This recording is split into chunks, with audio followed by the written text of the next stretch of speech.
سلامونه احترامات مو قبول کړئ ګرانو ملګرو.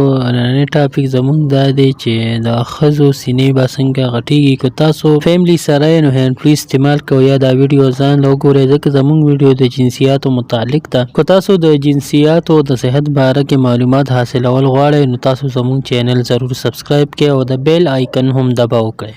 تاسو ته پته ده چې د کومې ښځې سینې وړې وي نو یا کمې په هغې کې وي نو د هغې خاوند بیا بل طرف ته میلان کوي یا نورو ښځو پسې ګرځي او داسې د زنانه نور نقص هم دې سره پیدا کېږي. کله چې د هغې دا عضو وړوکي نو هغه نه مکمل تصور کېږي او د هغې شهوت نه بیدارېږي.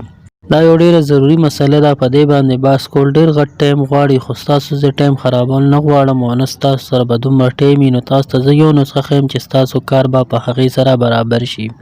هغه دا دی چې تاسو به د زیتون تیل واخلئ او هر ماسخوتن به د 10 نه د 15 منټ پورې په دغې عضو باندې مالش کوئ. یعنې د خپلې کور والا په سینو باندې مالش کوئ. دې سره به هغه غټې شي او ښې به شي. که په چینل نوی یې سبسکرایب کړئ او د بیل آیکن هم دباو کړئ.